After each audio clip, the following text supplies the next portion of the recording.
10 साल से मैं परमात्मा पर चलना है जी। तो यह वोग नहीं बन रहा था आने के लिए। तो हम यहाँ आए हैं 1 महीने हुआ है। तो उससे पहले 15 दिन पहले का बात है कि हमें दर्शन तो होते थे यहाँ का सपने में, सब मुल्क महाराज आपका सब। तो यहाँ आने का 15 दिन पहले मुझे राधा रानी मिले। तो मैं उतरा तो 11 साल की थी, हाथ में राधा रानी का एक लाठिया थी। तो हमें इस वन का दर्शन कराया माता ने। तो उसके बाद 15 दिन बाद मेरा घर परिवार सब छूट गया, स्त्री पुत्रों से। हाँ, अब वो छूटा ही रहे। अब यहाँ आ गया। हम यहाँ आने का प्रयास नहीं किया बाबा, मन में सिर्फ संकल्प थी आपका एक बार दर्शन हो जाए। तो आपने आपने मान लिया, मैंने कोई चेष्टा नहीं की, अपने अपनी यहाँ आ गया। आपने बस दर्शन हो गया। ऐसे रहे ना तो हरि सब संभाल लेते हैं, ऐसे बना रहे। पर इसमें एक सावधानी रखने की बात है कि कहीं ये बात अब दोबारा नहीं आनी चाहिए जबान पे कि हमें राधा रानी मिली है। देखो, अभी हम आपको बताएं, अभी चूक हो रही है हमसे। अगर 1 अरब रुपया अभी आपके पास चेक रखी हो ना, तो आप बोल नहीं सकते सभा में कि हमारे पास 1 अरब की चेक है। और अगर बोल रहे हैं तो चेक है नहीं, और अगर बोल दिए और चेक है तो रहेगी नहीं। बहुत समझना, भागवतिक अनुभूतियों को कृपालु हैं प्रभु, कभी भी किसी को भी साक्षात्कार करा सकते हैं, कभी वाणी से नहीं, कभी वाणी से नहीं। अंदर की बात अंदर, उनकी कृपा की बात केवल हम और वो जानते हैं। बस सिद्धांत की बात करेंगे, उनकी महिमा की बात करेंगे, लेकिन हमारे जीवन में जो कृपा उतर रही है उसको, अगर उसको वाणी से निकाला तो या तो है नहीं और या फिर रहेगी नहीं। दोनों बातें समझ लो, या तो है नहीं और या फिर रहेगी नहीं। इसलिए अभी अपने लोग नवीन हैं इस साधन में, गंभीर शांत और कभी भी अहम ना आने पावे। बहुत कृपालु हैं भगवान। ये हम इसलिए सावधानी के लिए कह रहे कि श्री जी की कृपा से आप यहाँ आए हो तो कहीं डगमगा न जाना। ये बहुत बड़ी मंजिल है, बहुत बड़ी। तो बस शांत जो अनुभव हो रहा है वो उनकी कृपा, अंदर ही अंदर उसका पान करो। अहम का पोषण करने के लिए बाहर कभी शब्दावली से उच्चारण मत करो। अब भगवत मार्ग प्यारोढ़ क्षमते ने अच्छी सुखादि नाम ते अध्यानगम, वो आपको मिल गई। प्यारोढ़ क्षमते न अच्छी सुखादि नाम ते अध्यानगम, वो आपको मिल गई। आपने उनको पहचान लिया, आपने उनको देखा। जहां देखने की क्षमता की बात आती है, प्यारोढ़ क्षमते, क्षमता शब्द समझते हो ना, प्यारोढ़ क्षमते न अच्छी सुखादि नाम ते, ये जिनका धाम है ना, जिनके हम उपासना करते हैं ना, ये हमारे घर की बात है। इसलिए जैसे होता है ना कि हम इस डिपार्टमेंट के तो मर्मज्ञ हैं, अलग अलग होता है ना कि हड्डी बोले तो हाँ, हड्डी के तो डॉक्टर हैं इस बात के। तो ये आगम निगम पुराण अगोचर, ये जो महारस वृंदावन का है, आप राधा रानी शब्द बोलेंगे ना, फिर हमारा कुछ स्वरूप बदल जाएगा। राधा रानी और आपके नेत्र गोचर, और आप सूखे कपोलों से बोल रहे हैं और आप बोल रहे हैं, ऐसा नहीं नहीं नहीं नहीं, अभी बात नहीं बनी। संभाव्योपि विरंचि नारद शिव, संभावना भी जहां नहीं है। न देवैर ब्रह्माद्यैर खलु हरिभक्तैर न सुहृदा दिविर यद्वै राधा मधुपति रहस्यम सुविदितम तयोर दासी भूत्वा तदुपचित केली रस्मो। मतलब ये क्या है, ऐसे चर्चा तो अलग बात, ये क्या है कि ये हमारा घर का विषय है, ये हमारा, इसलिए कभी नहीं। हाँ, वो अपने जनों पर कृपा करने के लिए कभी भी कहीं भी किसी भी रूप में अपना अनुभव करा सकते हैं। तो हमारा क्या कर्तव्य है, अपने स्वामी की कृपा को हम बाजार में बोल दें, सभा में बोल दें। इसलिए बिल्कुल या तो चेक नहीं है और या फिर नहीं रहेगी, नहीं रहेगी, दोनों बात समझ लो। इसलिए प्रथम बात तो शांत हो जाओ, अब आगे गलती नहीं। अपनी अनुभूतियों को साधक कभी प्रकाशित न करे। जब एक बार भगवत साक्षात्कार होने के बाद फिर अज्ञान का कहीं लेश मात्र नहीं रह जाता। एक बार हमारे ठाकुर की झलक होगी तो जानते हो सावन का अंधा कैसा होता है, हरा ही हरा सूझता है ना। हाँ, तो जड़ चैतन्य कछु नहीं दिखत, जित दिखत तित श्याम खड़े, बेवहल बिकल संभारन तन की, घूमत नैना रूप भरे। एक झलक सब मिटा देगी। और फिर ऐसे श्री कृष्ण को जो अधीन किए हुए हैं उनका नाम है राधा किशोरी। जाके अधीन सदाए, और वो तुम्हारे दृष्टिगोचर हो गई और तुम बोल पा रहे हो। अरे उनके केवल दर्शन की संभावना प्रकट हो जाए तो कौन रस बाढ़े, जहां बोली बोई भारी। कभी आप सत्संग में कभी ऐसे चर्चा छू जाए तो छू जाए, नहीं तो चर्चा नहीं पाओगे आप गीता, सिद्धांत, भागवत और सब चर्चा पाओगे, श्री जी की नहीं पाओगे। श्री जी की कभी ऐसे छू जाए थोड़ी लाइन, 2 लाइन, 10 मिनट, 5 मिनट, वो बात अलग। जो हृदय का गुप्त प्रेम होता है वो वाणी पे नहीं आना चाहिए। वाणी पे आ रहा है इसका मतलब हृदय में है नहीं, या तो जाने की तैयारी हो चुकी है। प्रेम बहुत गुप्त विषय है। भगवत कृपा की अनुभूतियों को साधक अपने हृदय में छुपा के रखे। वो सभा में बोलने वाली बातें ले, वो रोने वाली बातें हैं। एकांत में अपने प्यारे की याद करके रो रहे हैं, उनकी कृपा की याद करके, कितना मुझ अधम पर उनका प्यार है, ऐसा सोच सोच के रो रहे हैं। और कोई आ जाए, आप प्रभु के प्रेम में रो रहे हो क्या? नहीं नहीं, आंखों में कुछ परेशानी थी इसलिए पानी गिर रहा था। हमें कहाँ प्रभु का प्रेम प्राप्त? ये छुपाया जाता है, छपाया थोड़ी जाया जाता है। अच्छा, दंडोत। पीयूष कुमार जी। महाराज जी, आपके चरणों में कोटि कोटि प्रणाम। महाराज जी, इस जीवन के 2 ही उद्देश्य रहे हैं, सांसारिक भोग एवं असमर्थ वृद्ध और रोगियों की सेवा। आपके और श्री जी की कृपा से जीवन में बहुत से बदलाव हुए हैं और भोग की वृत्ति भी थोड़ी थोड़ी कम हो रही है। प्रभु, जब हम किसी ईश्वर की प्रेरणा से किसी की सेवा करते हैं तो हम किसकी सेवा करते हैं? शरीर की, मन की, या अंदर बैठे भगवान की? भगवान तो सर्व समर्थशाली हैं, तो फिर उस समय तुम्हारा भाव क्या होता है? जब ये तो सेवक के अंदर भाव है कि उस समय किसकी सेवा कर रहा है। उस समय तुम्हारा भाव क्या होता है? वही समझने की कोशिश करते हैं प्रभु जी। बस ऐसा लगता है कोई है जिसको जरूरत है, उसमें अब संसार एक नाटक मंच है। बिल्कुल एक एक अक्षर समझते जाना। संसार एक नाटक मंच है। उस नाटक मंच में आपको जो भी स्वांग दिया गया है, उस स्वांग की पूर्ति के लिए आपका आराध्य देव सामने बन करके आ रहा है। अगर आप डॉक्टर हैं तो मरीज बनकर आ रहा है इस नाटक की पूर्ति के लिए। आप मास्टर हैं तो बच्चे बनकर आ रहा है। आप पति हैं, वो पत्नी बनकर आ रहा है। आप माता पिता हैं, वो पुत्र बनकर आ रहा है। आप पुत्र हैं, वो माता पिता बनकर आ रहा है। बस आपको पहचानना है, वही है, दूसरा कोई नहीं है। अब ये कि वो सर्व सामर्थ्यशाली भगवान, ये केवल तुमने बुद्धि से अभी सुना है, कान से सुन के आपने अभी अनुभव नहीं किया है। जब आप अनुभव कर लोगे तो ये प्रश्न ही नहीं रहेगा, क्योंकि अभी आप सत्य मान रहे हो, इस शरीर को सत्य मान रहे हो, उस क्रिया को सत्य मान रहे हो जिसके प्रति सेवा कर बहुत दीन दुखी है। अगर सेवा इसको ना होती तो बहुत ही कष्ट पाता। आप सत्य मान रहे हो ना, तो आप स्वांग थोड़ी कर रहे हो, आप तो स्वांग में फंस रहे हो, उसे सत्य मान रहे हो। स्वांग करने वाला बहुत अच्छा नाटक करता है, लेकिन वो जानता है न मैं मर रहा हूं, न मैं मारा जा रहा हूं, न मैं यहाँ किसी की पत्नी हूँ, न किसी का पुत्र हूँ, न मैं यहाँ राजा हूँ, न किसी का नौकर हूँ। यहाँ कुछ घंटे का रोल है मेरा, जिससे मुझे रुपया मिलेगा। और वो ऐसा रो के या हंस के या ऐसा राक्षसी या दैवी जो रोल मिलेगा वो ऐसा करेगा कि वाह भाई क्या कहना है, समझ रहे ना।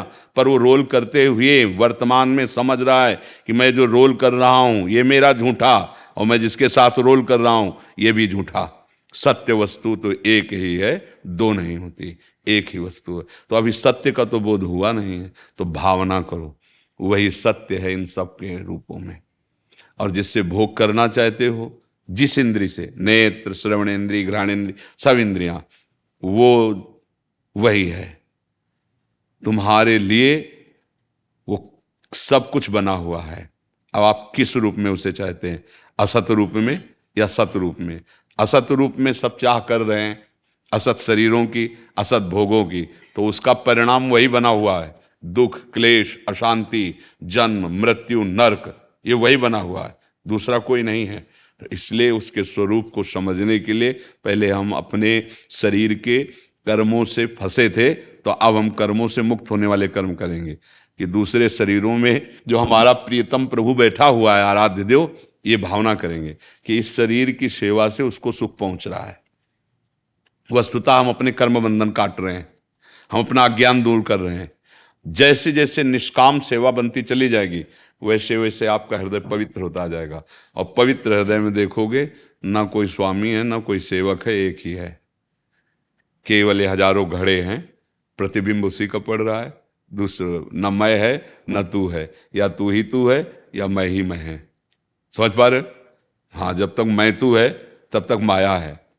मैं शुद्ध ब्रह्म, तू शुद्ध भक्ति, तू ही तू है, जिधर देखता हूं तू ही तू है, ये भक्त की भावना होती। और ब्रह्म हम ब्रह्मास्मि, मैं ही मैं। तो और अपने लोग ना मैं में है ना तू में है, मैं तू दोनों में है। और मैं और मोर तोड़ते माया, इसका मतलब अभी अज्ञान की धरा है। हमको अंदर से भाव बनाना है। सत्य बात यही है, सब में एक ही परमात्मा विराजमान। यो माम पश्यति सर्वत्र सर्वम च मयि पश्यति तस्याहम न प्रणश्यामि सच में न प्रणश्यति। ये भगवान जगत गुरु श्री कृष्णचंद्र जी की बात है। क्या कह रहे? यो माम पश्यति सर्वत्र, सर्वत्र जो मेरे को देखता है। जब ये माइक नहीं था और ये कुछ दिन बाद नहीं रहेगा, बीच में केवल दिखाई दे रहा है। तो ये जो भी धातु है, ये जो भी वस्तु है, इसके रूप में कौन प्रकट हुआ है? भगवान। न ये पहले था न ये बाद में रहेगा। अव्यक्तादीनि भूतानि व्यक्त मध्यानि भारत अव्यक्त निधनान्येव तत्र का परिदेवना। पहले सब अव्यक्त थे, बाद में सब अव्यक्त हो जाएंगे। बीच में जो व्यक्त दिखाई दे रहे हैं, शोक मत करो, वो अव्यक्त ही है, वो अविनाशी ही है। उस केवल भूल गए सब हम अपने स्वरूप को, तो फिर ये शोक, चिंता, भय, मृत्यु ये हमें सताने लगा। सब में भगवान है, सब भगवान है, सब में, शब्द याद करो, सब में भगवान है और सब भगवान है। बस हाँ, सब में भगवान है, पहले ये, फिर बाद में क्या आएगा? सब भगवान है। मैं नहीं, सब भगवान ही हैं। वही जड़ चैतन्य बना हुआ अपने आप से। हम जो अपने को अलग मान रहे हैं ना, बस यही हमारी दुर्गति का कारण है। हाँ, एक तरंग नाम केवल वायु विकार है नहीं, वो समुद्र ही है। ऐसे ही पूर्णात् पूर्ण मुदच्यते, उस पूर्ण परमात्मा का जो अंश जीव है वो भी पूर्ण ही है, पर भूल कर शरीर आसक्त हो गया। तो इसी आसक्ति को मिटाने के लिए सेवा धर्म है। नाम जप करो और जो कर्तव्य तुम्हें मिला है, जो पद मिला है, जो तुम्हें संबंध मिला है, जिससे ठीक उसी तरह वैसे निर्वाह करो। ये भगवान की सेवा होगी। सब में भगवान है। अगर भगवान ना हो तो आप किसी से भी प्यार नहीं कर सकते, और ना ही करेंगे। जब तक इसमें भगवान है तब है, और जहाँ ये भगवान इससे निकले तो इस शरीर का देखो क्या हालत हो जाएगी। कोई इसको प्यार नहीं करे, सब जला देंगे। क्यों? क्योंकि इसके भगवान अंतर ध्यान हो गए। तो सब प्यार का केंद्र तो वही है ना, सबके हृदय में वही बैठे। तो सेवा का भी केंद्र तो वही हुई है ना। हम जिनकी भी सेवा कर रहे, प्रभु की दी हुई सेवा सामग्री से, प्रभु के दिए हुए बल बुद्धि से प्रभु की सेवा हो रही। सेवा सामग्री भी उन्होंने दी है, बल बुद्धि भी उन्होंने दिया है, और जिनकी हम सेवा कर रहे हैं वो भी वही हैं। जीवन मुक्त हो गया। मैं अपनी सामग्री से, अब वो दान हो गया, अब वो आपको फल मिलेगा अच्छा, लेकिन भगवत प्राप्ति नहीं होगी, आप मुक्त नहीं हो जाएंगे। जैसे लोहे की जंजीर बांध के रखती है, ऐसे सोने की जंजीर बांध के रखती है। अंतर ये है, वो थोड़ा सोना है, वो लोहा है, लेकिन दोनों का काम एक ही है, बंधन, बांधना। ऐसे ही शुभ कर्म सोने की जंजीर और अशुभ कर्म लोहे की जंजीर, बंधा तो तब भी है। मुक्त होने का उपाय है प्रभु के द्वारा दी हुई वस्तु से, प्रभु के बुद्धि बल दिए हुए बुद्धि बल से प्रभु की सेवा हो रही। चाहे माता पिता पत्नी पुत्र परिवार मरीज असहाय असमर्थ कोई भी नारायण रूप लेके आ जाए, पहचानो वही आए हैं इस रूप में। अगर आपके अंदर कामना हुई तो उन्होंने पत्नी रूप धारण कर लिया, वो उनके सिवा दूसरा कोई नहीं है, वही है। वो पति रूप धारण कर लिया, वही है। हम लोग अज्ञान में भटक रहे हैं, और ये रहस्य अगर जान गए तो बस अभी दिखाई देने लगेगा कि अरे ये तो केवल प्रभु ही प्रभु है। तभी तो सर्वम खलमिदम ब्रह्म नेना नास्ति किंचन अनुभव हो गया। पर ये बहुत ऊंची बातें हैं जो बातें हो रही है। ऐसा ले कि 2-4 माला जपोगे और ऐसा अनुभव में आ जाए। अच्छा, कोई शांति से सेवा करवा ले तो ठीक है, आप सेवा करने गए, इसके बाद सेवा के बाद वो निंदा कर रहा है, आपको गाली दे रहा है, आपको अपमानित कर रहा है, फिर आप देख पाओगे भगवान है उसमें? नहीं देख पाओगे, फिर आपको गुस्सा लगेगा। तो भगवान से विनय करे कि वो हमारी ऐसी बुद्धि को कर दें कि हम सब में उनको देख पावें, नहीं तो सामर्थ्य नहीं है। जानते हुए भी एक क्षण में माया पर्दा डाल देगी और भयभीत हो जाएंगे। सांप देख के भगवत भाव आएगा, सिंह दौड़ रहा हो हमारी तरफ, हमसे भगवत भाव करेंगे। कैंसर हो जाए उसमें कृष्ण भावना होगी कि आ गए कृष्ण, अब हमको लेने के लिए कृष्ण आ गए। ये तो किसी महान भागवत के हृदय में आएगा। जी आनंद जी महाराष्ट्र से। राधे राधे। प्रभु आपके चरणों में कोटि कोटि प्रणाम। प्रभु मैं आपका प्रवचन लगभग 8 महीने से सुन रहा हूँ। इस वजह से मेरे वर्तमान जीवन में सात्विक भाव बढ़ गया है और भगवान की चर्चा में आनंद आ रहा है, परंतु मेरी संसार और व्यापार में रुचि खत्म सी हो गई है। इस वजह से व्यापार में मन नहीं लग रहा, दिन ब दिन नुकसान उठा रहा हूँ, समझ नहीं आ रहा कि क्या करूं। अभी मतलब सही समझ नहीं हो पा रही। हाँ, इसलिए सही समझ नहीं हो पा रही। इसलिए व्यापार किसके लिए करते हो आप? व्यापार या फैक्ट्री किसके लिए करते हो? धन के लिए। धन किसके लिए? परिवार की सेवा। परिवार के लिए। परिवार के रूप में कौन है?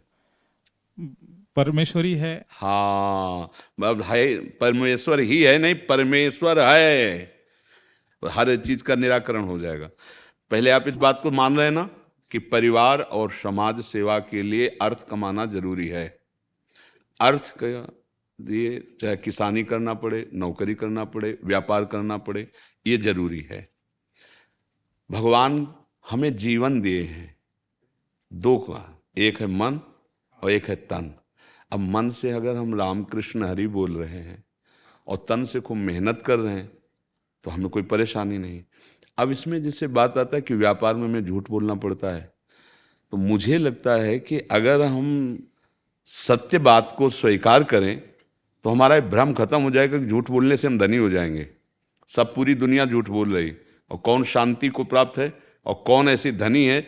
धनी उसे कहते हैं जिसके हृदय से ये आशा खत्म हो जाए कि अब हमें और कुछ चाहिए।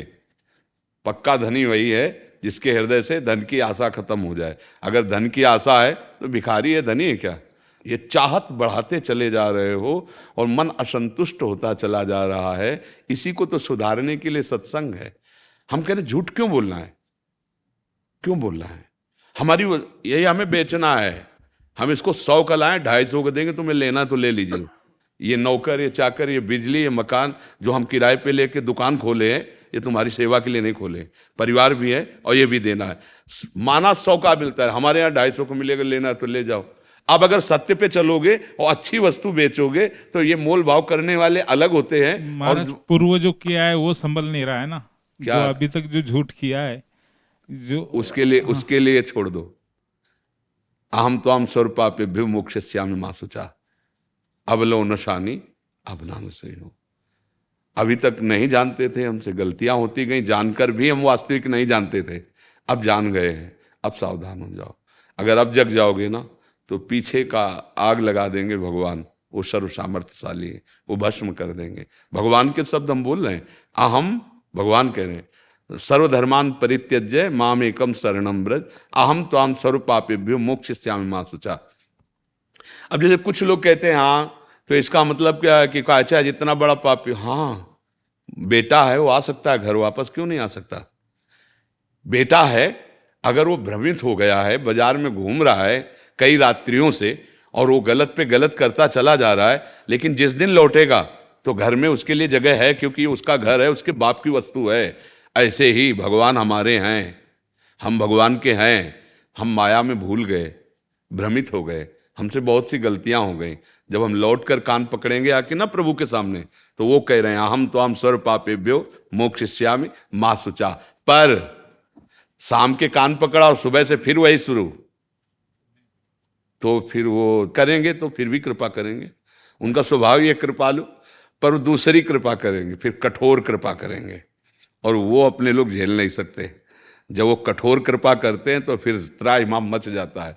इसलिए अगर वास्तविक अपने से गलतियां हुई हैं और हम हृदय से स्वीकार कर लें कि हमसे गलतियां हुई हैं, और हम प्रयास ये करें कि हमसे गलती ना हो, फिर भी हो जाए तो कोई बात नहीं। समझना, हमारा प्रयास है कि अब गलती नहीं होगी, लेकिन पूर्वाभ्यास ब्रेक मारी, पर अंगुल दो अंगुल तो पहिया घसीटी गया ना पूरा, चाहे ब्रेक में खड़े हो जाओ।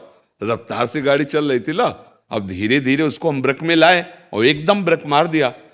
एक रफ्तार में ब्रेक नहीं लगती है, उसको पहले धीरे में लाया जाता है। अगर रफ्तार में तो फिर गाड़ी पलट जाएगी। अच्छा, धीरे से कितना भी आप ब्रेक मारो तो इतना तो सरकी जाएगा, तो इतनी गुंजाइश तो रहती है कि आज के बाद हम कभी नहीं करेंगे, तो इतनी गुंजाइश उसमें कभी ऐसा हो सकता है, तो उसमें निराश नहीं होना। उसमें जैसे गिर गए हम तो हमें पड़े नहीं रहना, तुरंत फिर खड़े हुए और कमर कसी कि क्यों गिर गए, ये बात ध्यान देना है कि कौन सी त्रुटि हुई जिससे गिर गए। अब आगे से ये भी त्रुटि नहीं हो। अभ्यास अगर आपका ना करने का है और पूर्वाभ्यास बस हो जाता है, तो फिर प्रभु ऐसे कृपालु हैं कि वो अंदर की बात जानते हैं, फिर उसे दंड नहीं देते। अब ये है कि इस बात का बल लेकर पाप करे कि शाम के फिर बोल देंगे हे नाथ क्षमा कर दो, और सुबह से फिर वो नहीं होता, क्योंकि वो बहुत चतुर शिरोमणि, उनसे चालबाजी नहीं चलती। वो कह रहे हैं मोई कपट छल छिद्र न भावा। तो अगर हम वास्तविक बुरे हैं तो हमारे पास है औषधि, हमारे भगवान का नाम, भगवान का रूप, भगवान का आश्रय। घोर वैश्यागामी, बड़े भारी चोर, हिंसक, ऐसे महात्मा बन गए, भगवान को प्राप्त हो गए, बड़े बड़े ब्रह्म ऋषियों की पदवी पे आ गए। तो आए ना, तो गलती तो हुई थी, पर भगवान की शरण में आ गए, इसलिए क्षमा हो गया और खूब भजन किया तो महात्मा बन गए, ब्रह्म स्वरूप बन गए। तो पीछे जो गलतियां हुई हैं उनको हृदय से पश्चाताप करो, मन को धिक्कारो कि देखो कैसी कैसी गलती, और नाम जप करते हुए आगे वो गलतियां ना हो, ये तुम्हारा प्रयास रहे, तो फिर चिंता मत करो। समझ रहे आप? हाँ, भगवान बहुत कृपालु हैं। अगर उनकी कृपा न हो तो हम तुमको किसी को भगवत प्राप्ति न हो, क्योंकि हम सबसे गलतियां होती हैं। भाई आज हम जाग गए जैसे आप कह रहे हो, ऐसे हमारे पीछे जन्म में कितनी गलतियां हुई हमें कोई पता नहीं। अच्छा, जब से हम जागे उसके पहले हमसे कितनी गलतियां सबकी हैं, सबकी। अब हमको सावधानी रखनी है, अब जहां तक हो सके। देखो कितनी कृपा सत्संग की कि आप अपने घर की गलतियों को ढूंढने लगे। पहले उनको गलती नहीं माना जाता था। सत्संग का प्रभाव देखो कि अब हमको बर्दाश्त नहीं हो रहा अपने घर में चोरों को रखना। जो चोर हमारे पुण्य, हमारा भजन नष्ट करने वाले हैं, अब यही कृपा सत्संग। एक एक ढूंढ ढूंढ करके गंदी बातें हृदय से निकाल दो, महात्मा हो गए। पैंट शर्ट में महात्मा हो गए। महात्मा का एक भेष होता है, अगर भेष है वो अंदर से महात्मा नहीं है तो कुछ लाभ नहीं मिला। वो अंदर से महात्मा है और भेष भी है तब तो सोने पे सुगंध मानो, पर भेष नहीं हो अंदर से महात्मा है, वो भगवान को प्राप्त हो जाएगा। और भेष है वो अंदर से गड़बड़ है तो भगवान को नहीं प्राप्त होगा। भगवान भेष देख के नहीं रिझते, भगवान अंदर का प्यार देखते हैं, प्यार देख के रिझते हैं। तो बस बहुत कृपा है, संभाल लो इसको। अब नाम जप करो और पीछे की चिंता मत करो ना, पीछे की चिंता। बहुत कृपालु भगवान है, बहुत कृपालु है। श्री हरिवंश गुरुदेव। श्री हरिवंश गुरुदेव, मैं आप में गुरु भाव रखता हूँ और पहले भी मैंने गुरु बना रखा है। तो मैं गणेश जी की उपासना करता हूँ गुरुदेव। जब से आपको सुना है अंदर एक क्रांति सी घट गई है और बस राधा राधा ही चलता है।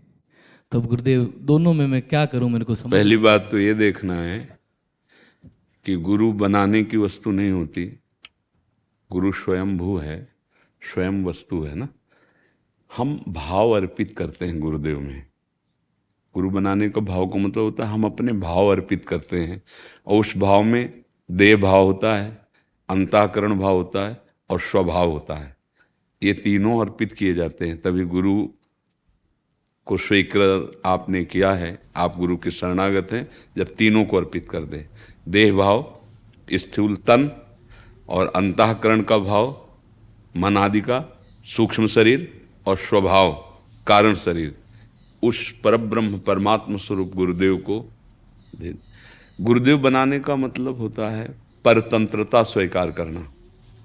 माया की परतंत्रता से मुक्त होने के लिए गुरु की अधीनता स्वीकार करना। जब तक तन वांग मनोभिर अमलई सोहम तो वाश्रिता, शरीर से, मन से और वाणी से हम गुरुदेव के अधीन नहीं हो जाते, तब तक ये माया की अधीनता से मुक्त नहीं हो सकते। चाहे शिव बिरन चिसोम होई, गुरु बिनु भवनिधि तरे न कोई। अब गुरुदेव को समझना होगा। हम कई बार सत्संग में कहते हैं गुरु कोई व्यक्ति नहीं होता, और व्यक्ति कभी गुरु नहीं बन सकता। गुरु साक्षात परमेश्वर होता है। परमेश्वर ही साक्षात गुरुदेव के रूप में आकर के हमको उपदेश करते हैं, चाहे वो जिस संप्रदाय का हो, चाहे वो जिस भाव वाला हो। गुरु साक्षात परब्रह्म, तस्मै श्री गुरुवे नमः। अब परब्रह्म की कोई सीमा नहीं है। वो 3.5 हाथ के शरीर में ही केवल नहीं रहता है, वो असीम अनंत महिमा वाला है। तो वो अपने गुरुदेव की वाणी को पहचानना सीखे। वो कहीं से भी गुरुवाणी प्रकट हो सकती है। गुरुवाणी सीमित नहीं है, सबके हृदयों पर उसका शासन है, क्योंकि साहब है ना, गुरु साहब है ना। वो कहीं से भी बोल सकता है, वो यहाँ से भी बोल सकता है, वो यहाँ से भी बोल सकता है, वो यहाँ से भी बोल सकता है। हमको क्या पहचानना है? अखंड मंडलाकारम व्याप्तम एन चराचरम, चर अचर में व्याप्त मेरा गुरुदेव है। अब हमको देखना है कि कहाँ से वो हमको संभाल रहा है, किसके शब्द जाकर हृदय में चोट पहुँचाते हैं और मुझ मोह निद्रा में सोए हुए को जगाकर भगवान के मार्ग में हमें बल दे करके दौड़ा देते हैं। वही हमारा सद्गुरु है, जिसके वचन से, जिसके संग से, जिसके दर्शन से हमारे मन में हमारे प्रभु के प्रति प्रेम जागृत हो जाए, वही सद्गुरु है। क्योंकि वो सद्गुरु और प्रभु दो नहीं हैं, वो आए ही अपना परिचय देने के लिए है। सोई जाने जे देव जनाई, जानत तुम्हें तुम्हें। जो भगवान गणपति जी हैं, या भगवान शिव जी हैं, या भगवान राम कृष्ण, या माँ दुर्गा, या जो भी जितने रूप तो अनेक हो सकते हैं, पर स्वरूप एक ही सबका है। स्वरूप में अंतर नहीं है। रूप अलग अलग हो सकते हैं। वो गजानन रूप धारण कर सकते हैं, वो चतुरानन रूप, वो पंचानन रूप, वो उनकी भक्तों की जैसी भावना होती है वैसा रूप, जो आज तक शास्त्रों में लिखा ही नहीं है, वो भी रूप भगवान ने धारण कर लिया। नरसिंह बपू देख लो, भक्त के लिए भगवान ने ऐसा रूप धारण किया जिसका वर्णन ही नहीं शास्त्रों में। भयंकर वो रूप, आधा नर आधा सिंह, और ऐसा रूप नरसिंह। तो स्वरूप एक ही है, रूप अलग अलग हैं। हाँ, अब जैसे अपने लोग उपासना में शुरू किए थे, तो पहले छोटी छोटी चालीसाएँ, छोटी छोटी पत्रिकाएं, धीरे धीरे धीरे उपासना बढ़ते बढ़ते वो अब रंग आया उपासना को, तो इष्टाकार वृत्ति हुई, अपने आराध्य देव में पूरी तन्मयता। तो जहाँ से शुरू हुई थी और यहाँ तक की अगर पूरी यात्रा देखी जाए, तो वही प्रारंभ में भी था, वही अब है। हाँ, प्रारंभ में नाम रूप कुछ अलग था, अब उसका कुछ नाम रूप अलग है, पर गुरु भी वही है और आराध्य देव भी वही है, उसमें अंतराय नहीं है। अगर हम ये मानते हैं कि हम 2 गुरु बनाए हैं, तो अभी अज्ञानी हैं, अभी हमने गुरु को जाना ही नहीं। गुरु 24 दत्तात्रेय जी बनाए ना, और तत्व कितने होते हैं? 24 ही तत्व होते हैं। अर्थात चराचर जगत गुरु है, जहाँ से बात मिले अपनी बात बना लो। ले, जहाँ से हमें गुरु वाणी मिले वही हमारा गुरु, उसके हम बात, हम तो गुरु वाणी को माने, तो जहाँ से गुरु की वाणी प्रकट हो जाए हम उसे पकड़ लें। अब जैसे मन राधा राधा राधा, तो गजानन भगवान कृपा करके इस रूप में लाना चाहते हैं, इस नाम में लाना चाहते हैं। बहुत सुलझा हुआ व्यक्तित्व होता है साधु का।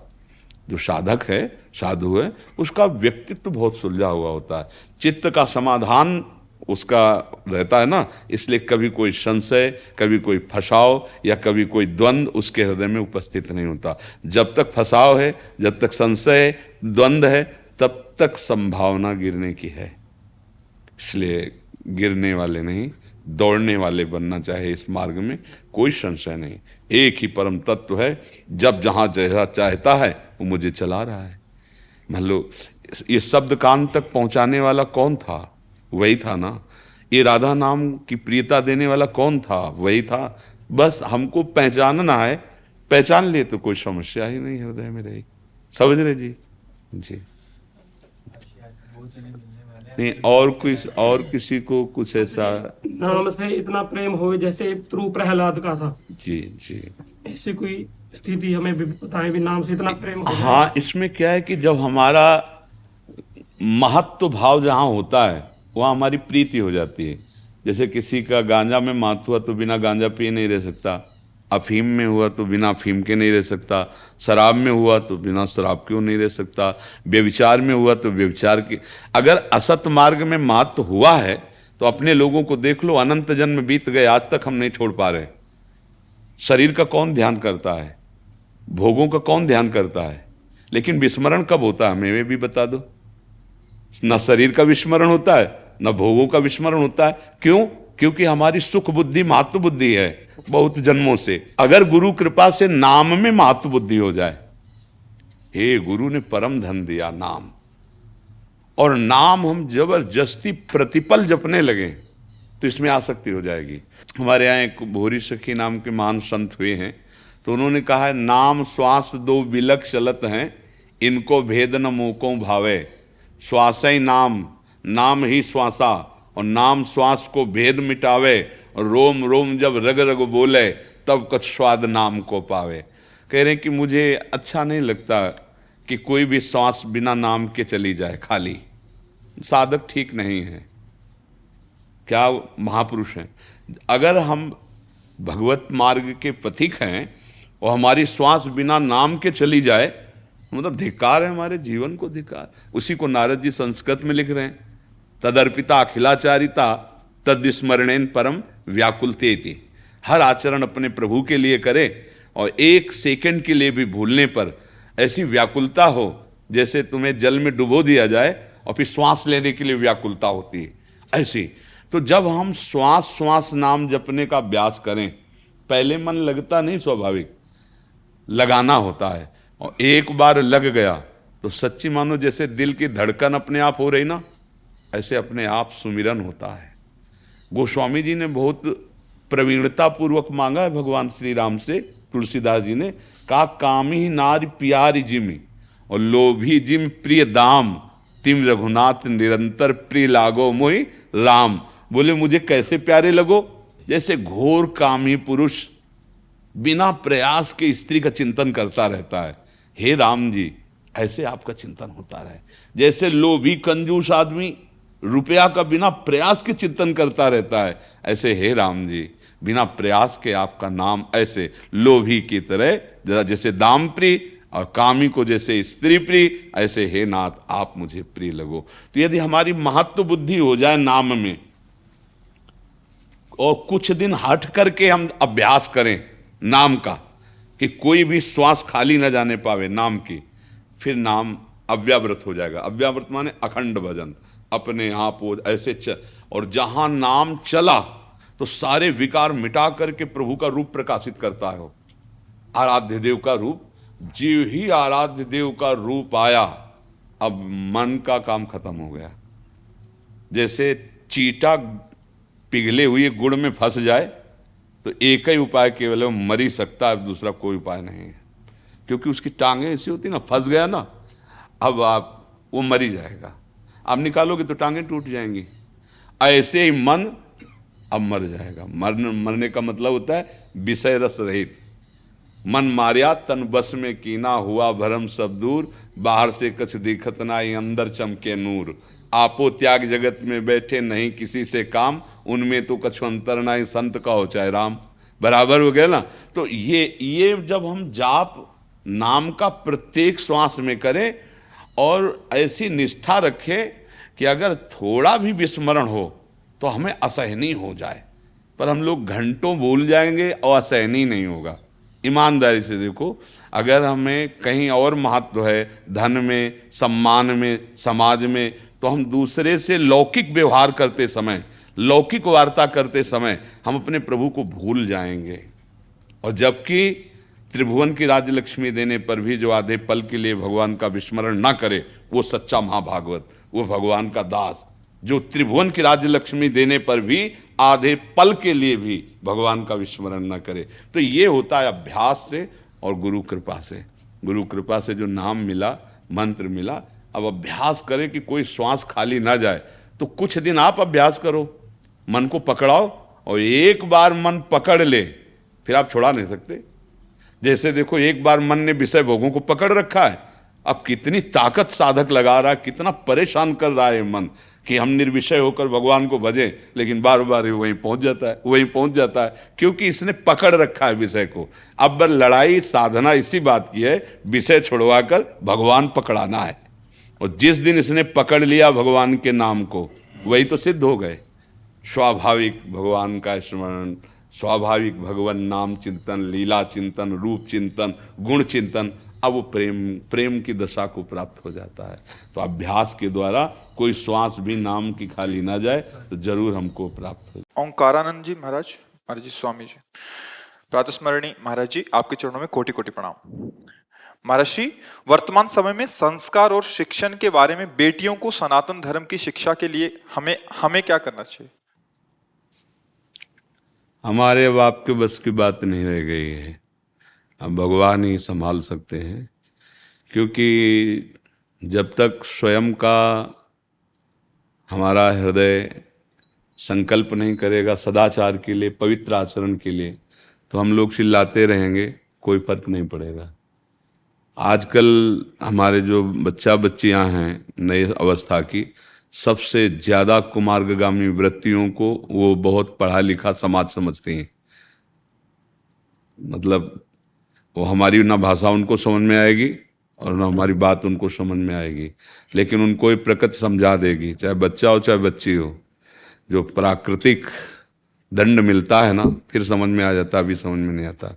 जहाँ बाल्यावस्था से जब तक पाणी ग्रहण संस्कार न हो, ब्रह्मचर्य की हमारे शास्त्र आज्ञा करते हैं, वहाँ व्यभिचार प्रवृत्तियों को बॉयफ्रेंड गर्लफ्रेंड बना करके इस तरह की जो कुप्रवृत्ति है, जो कहीं भी किसी भी तरह से ना इस लोक में सुखद है न परलोक में सुखद है, अब ऐसी व्यभिचार प्रवृत्ति को स्वीकार करना एक दोस्ती मानी गई, एक मनोरंजन माना गया, एक मतलब स्थिति मानी गई कि वो बहुत अच्छे स्थिति के बड़े घरों के बच्चे हैं क्योंकि वो ऐसा करते हैं। जब ऐसी भावना है तो हम संतों की बात, हमारी शास्त्र बात उनको कैसे समझ में आएगी? और जिसका चरित्र ही पवित्र नहीं है, वो उसके लिए सारे उपदेश ऐसे ही हैं जैसे जिसको कान से सुनाई न देता हो आप वेद वाक्य वहाँ बोले। तो हमारी तो बात समझ में नहीं आ रही कि कौन सा उपाय क्या किया जा सके। पुरुष हो चाहे स्त्री हो, तो ये शरीर है स्त्री पुरुष के, बकाया आचरण चरित्र ये जीवन की नींव है। अगर मकान की नींव ही नहीं है तो हम बिल्डिंग की बात क्या करें, उस मकान की बात क्या करें जिसकी नींव ही बिगड़ गई है।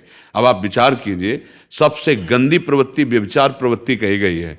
हम तो मतलब असमर्थ है ना, इस विषय में कुछ कह नहीं सकते, इस विषय में कुछ कर नहीं सकते। हम क्या कर सकते हैं? हम तो सद्भावना कर सकते हैं, सदसंकल्प कर सकते हैं, पर संतों का सत्संकल्प वहीं लगता है जहाँ दैन्यता होकर के उनके प्रति आस्तिकता का भाव हो, आस्तिक भाव हो, स्वीकृति हो।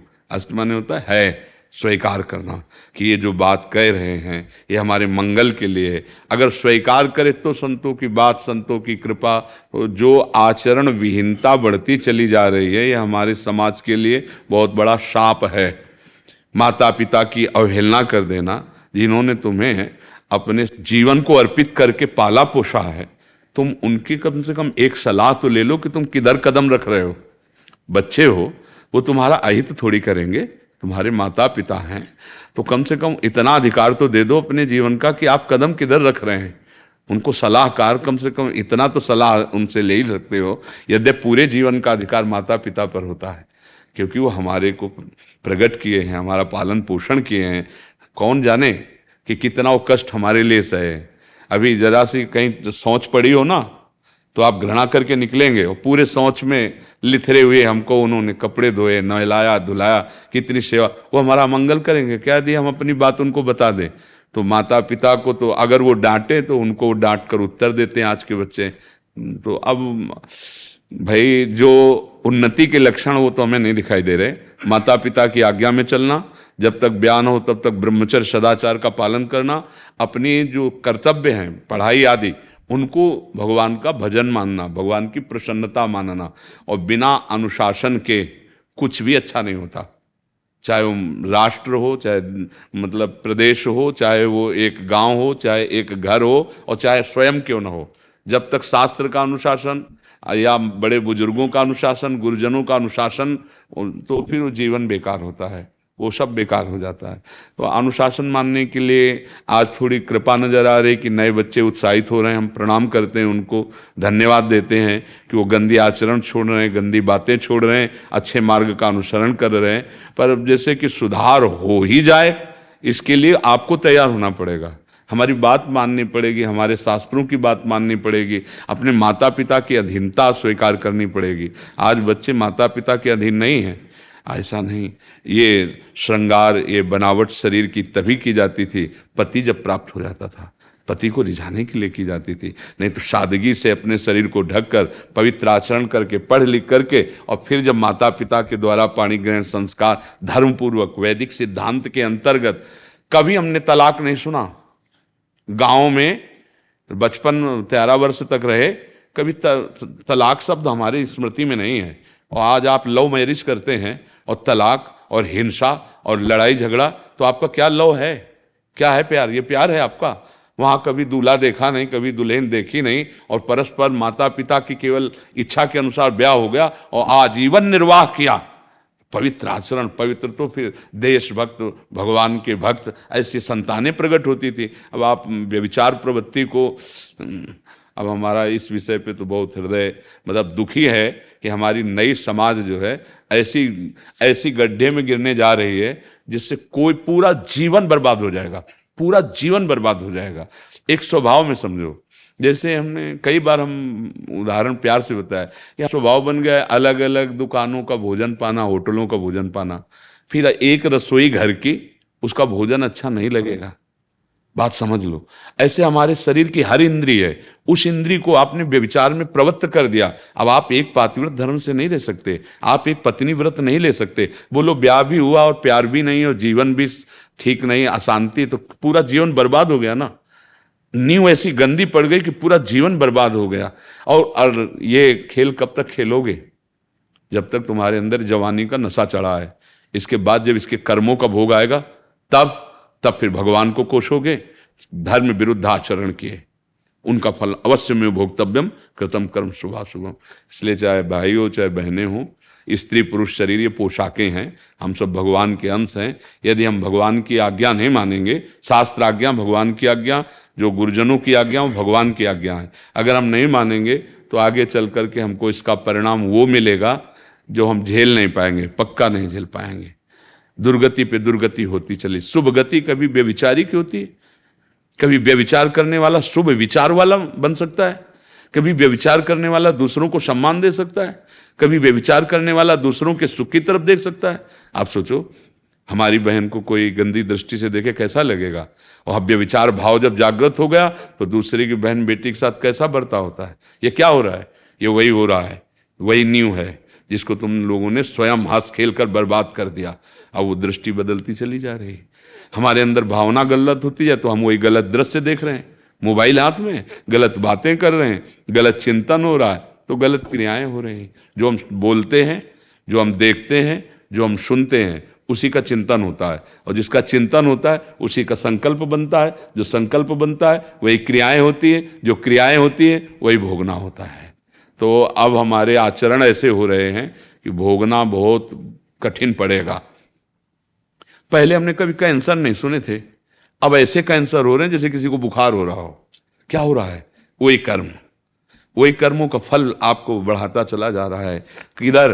दुर्गति की तरफ, कष्ट की तरफ बढ़ाता जा रहा है। तो डरो, गलत आचरणों से डरो, वो फल दिए बिना नष्ट नहीं होगा। यदि भजन हो जाए तो वो नष्ट हो सकता है। भजन ही एक ऐसा बल है कि अब लो नशानी, अब ना नशही हूँ, अब तक गलती हुई, अब आगे गलती नहीं करूँगा, और ईमानदारी से भजन करने लगो तो फिर भगवान कहते हैं हम तो हम स्वरूपापेभ्यो मोक्षयिष्यामि मा शुचा। तो इसलिए हमें तो यही लगता है कि जब तक हमारे बच्चे स्वीकार नहीं करेंगे हमारी बात, तब तक नहीं। पाणी ग्रहण संस्कार के पहले कोई स्पर्श न करे तुम्हारे शरीर को। ये एक धरोहर की भांति है। जब एक दूसरे को जीवन अर्पित करोगे तो मध्य में भगवान रहते हैं, तुम्हारा जीवन मंगल में, गृहस्थी में भी पार होगा, और पुत्र ऐसे होंगे जो देशभक्त होंगे, जो भगवत भक्त होंगे, समाज का मंगल करने वाले, तुम्हारी आराधना करने वाले बनेंगे। तुम्हारे आचरण जब गलत है ना, तो संतानें भी ऐसी होंगी कि तुमको देख देख के रोना पड़ेगा, जलना पड़ेगा। इसलिए बहुत सावधानी से चले। और मैं तो उपाय बस यही नजर आ रहा है कि भगवान कृपा करें और बुद्धि शुद्ध हो।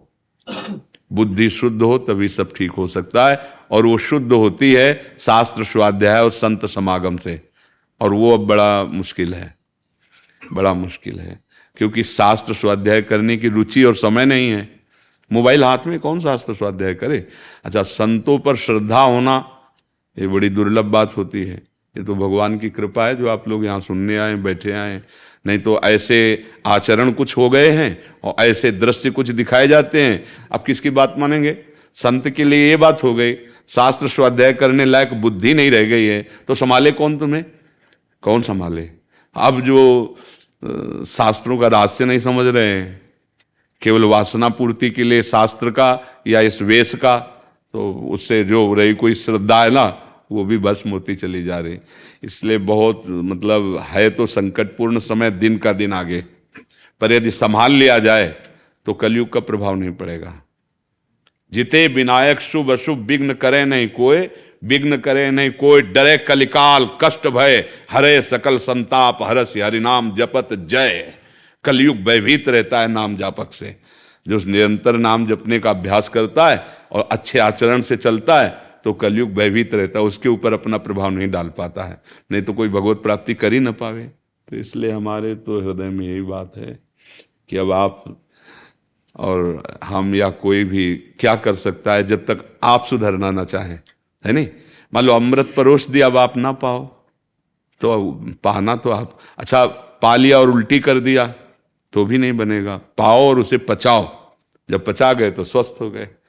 पा ले तो आजकल पाया तो जाता है, सुना और दूसरे को सुना दिया और अपने आचरण में कोई फर्क नहीं पड़ा, तो वो उल्टी कर देला है, वो भी लाभ ले। मतलब सुनी बात हमारी और आपने दूसरे को सुना दी और आचरण में नहीं उतारा, ना उसने ना आपने, तो किस काम में आया। बेकार गई रसोई, उल्टी हो गई तो बेकार गई रसोई। वो आपके सत्संग सिर्फ अपने लिए होता है। अगर हम सब सत्संग सुन रहे तो अपने लिए, हम अपना मंगल करने के लिए, अपने आचरण सुधारने के लिए, अपनी सत्संग का मतलब दर्पण, अपनी कमियों को देखने के लिए। साधु समागम में बैठे अपनी कमियां दिखाई दे रही, वहां निश्चय किया जाता है आज तक तो गलती हो गई, अब मुझे पता चला कि मैं गलत हूं, अब मैं जीवन में गलती दोबारा नहीं करूंगा। ये सत्संग का फल होता है। अगर ये बातें नहीं आ रही तो या सत्संग ही नहीं है या आपका हृदय बहुत मलिन है जो आप स्वीकार नहीं कर रहे हैं। नहीं, सत्संग मत कीरति गति भूति भलाई, जब जे जतन जहां जे पाई, सो जानो सत्संग प्रभाव, लोकों वेद न आनु पाओ। हाँ, निश्चित मंगल हो पर स्वीकार करे, बिना स्वीकृति के तो बात नहीं है।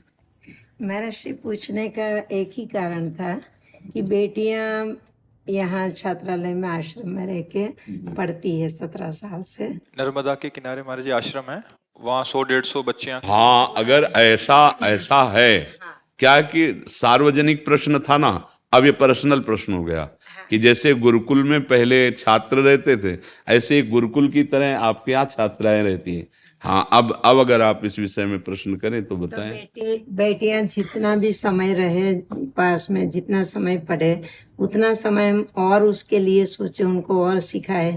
पर 150 बच्चे नर्मदा किनारे आश्रम, तो वो ही गांव के बच्चे हैं जो गाली बोलने वाले बच्चे थे, मच्छी मार के लोग, वो आज जय श्री राम हरिओम बोलने लगे। हाँ, बहुत सुंदर। तो ऐसा हम इसलिए पूछा कि आप हमको कुछ सिखाए, हम और अच्छा बच्चों के जितना भी, हम 5 आए तो 5, 10 आए तो 10, ऐसा नहीं कि ज्यादा है, जितने आते हैं। हाँ, अब देखो क्या है कि जैसे बच्चे आपके पास रह रहे हैं तो उनका कुसंग ना होने पाए, सबसे पहली सावधानी है। देखो, माली जब पौधा रोपता है तो उसके पहले बाड़ तैयार करता है। खेत में अगर हमको अच्छी फसल उगानी है तो सबसे पहले खेती तैयार करने के बाद जहां हम बीजारोपण करते हैं तो उसकी बाड़ तैयार करते हैं कि कोई भी बकरी आदि ऐसे पशु आकर हमारी खेती को नुकसान। तो ये माया रूपी जो बकरी है, इसके बहुत बच्चे हैं, काम क्रोध लोभ मोह मद मत्सर आदि। तो यदि हम उन बच्चों को परस्पर दोष रहित कर पाएं, ऐसे कोई संस्कार उनमें एकांत में बैठ करके, चाहे बच्चे हो चाहे बच्ची हो, गुरुजनों को, माता पिता को बैठकर मित्रवत शिक्षा देनी चाहिए। मित्रवत जैसे हम दोस्त दोस्त बैठे तो कैसे, ऐसे बच्चों के सामने कुछ देर के लिए दोस्त बनना चाहिए। आओ सब बैठते हैं और फिर उनकी मनोस्थिति को उनको प्रकट करने का अवसर देना चाहिए। ये सब बेटियां आदिवासी विस्तार की है, जो 17 साल से आती है, पढ़ती है, कॉलेज तक पढ़ती है, फिर घर जाती है, फिर हम लोग शादी। वहां अगर वहां सावधानी है तो वहां तो गिरने की कोई चांस ही नहीं, क्योंकि जब घेरे पे है ना और संत समागम पे हैं। पर बस यही ध्यान रखे कि मन बड़े बड़े ऋषि मुनियों को भी आकर्षित करता है विषय की तरफ, तो अपने बच्चों के पास बैठ करके उनको इस सुलझा हुआ उनका व्यक्तित्व जागृत करे कि ऐसे जो मन की तरंगें होती हैं उनको कैसे मारा जाता है। हाँ, जब हमारी मन, क्योंकि यौवन अवस्था की तरफ पदार्पण होता है ना, जैसे 12-14 वर्ष की अवस्था से फिर मन में तरंगें जागने लगती हैं नाना प्रकार के विकारों की, तो यही अवस्था होती है। अब इनमें पास में बैठ करके उनको ये भी जागृत करना चाहिए कि हम अपने मन को कैसे मारें, उससे कैसे निरपेक्ष रहें। चाहे गृहस्थी में हो चाहे विरक्ति में, मन ही तो हमें दुख दे रहा है, मन ही तो हमें नाना प्रकार के शोक संताप पहुंचा रहा है। तो अगर हम नाम जप करते हुए मन की प्रेरणा को देखें, ये सत प्रेरणा या असत प्रेरणा, अगर सत प्रेरणा है तो उसको सपोर्ट कर देते हैं, और असत प्रेरणा है तो उदासीन हो जाते हैं। रोक नहीं, रोकने में फिर सत्यत्व भाव आ जाएगा, फिर रोकना मुश्किल हो जाएगा। उदासीन, जैसे हम जा रहे हैं, कोई हमें गाली दे रहा है, ना हम अच्छा माना ना बुरा माना, तो अगली बार 2-4 बार गाली देगा, इसके बाद बंद कर देगा कि इसके ऊपर कोई प्रभाव नहीं पड़ता। ऐसे ही मन है, जब हमको गंदी प्रेरणा देता है और हमें बुरा लगा तो मतलब प्रभाव पड़ा, उसकी सत्ता तुमने स्वीकार की, अब हटाना मुश्किल हो जाएगा। और अच्छा लगा तो वो गिरा देगा, तुमको भ्रष्ट कर देगा। तो उदासीन शब्द होता है, उदासीन, ना बुरा लगना ना अच्छा लगना, वो स्फुरित हो रहा है, और हम राधा राधा राधा, अब वो नष्ट हो जाएगा, वो संस्कार नहीं बना पाएगा, और जो उसका स्फुरण है वो नष्ट हो जाएगा, क्योंकि हम उससे प्रभावित नहीं हो रहे, हम दृष्टा मात्र हैं। ना उससे शत्रु पक्ष है ना उससे राग पक्ष है। राग या द्वेष पक्ष ना होने के कारण मन धीरे धीरे धीरे धीरे निर्वासनिक होने लगता है। तो अगर हम ये चतुरताएं सिखाएं अपने बच्चों को, तो जो हमारे संस्कार बिगड़ने वाले प्रेरणा, हमारा सबसे बड़ा दुश्मन अंदर बैठा हुआ है मन, वो फिर उससे हम बच जाएंगे। और सांसारिक चेष्टाओं में भी प्रवीण होना चाहिए, कैसे हमें व्यवहार करना, कैसे हमें वार्ता करनी, हमें कैसे रसोई सेवा में प्रवीण होना, ये भी होना चाहिए। तो हमें लगता है कि इस सेवा में भी प्रवीण होना चाहिए। तीन रखा है, एक स्कूल एजुकेशन, एक हमारा धर्म का संस्कार और घर काम। हाँ, ये भी कोई वहां पर बनाने में लड़कियां अपने आप रसोई बनाती है। हाँ, ये भी उत्तम बात है, क्योंकि अगर विरक्त ना होकर भगवत मार्ग ना प्रगट में ग्रहण करके अंतर में भगवत मार्ग लेकर गृहस्थ में जाएंगे तो सारी प्रवीणता होनी चाहिए। गुरुकुल में इसीलिए चाहे राजा का पुत्र हो या किसी किसान का पुत्र हो, वहाँ इसीलिए भेजा जाता था, वो इन सब बातों में प्रवीण होता था। राजनीति, धर्म की, कैसे हमें धर्म नीति का ज्ञान, राजनीति का ज्ञान और व्यवहार का ज्ञान। व्यवहार ज्ञानी जो होता है ना, वो परफेक्ट व्यवहार वाला होता है, उसके व्यवहार में त्रुटि नहीं होती।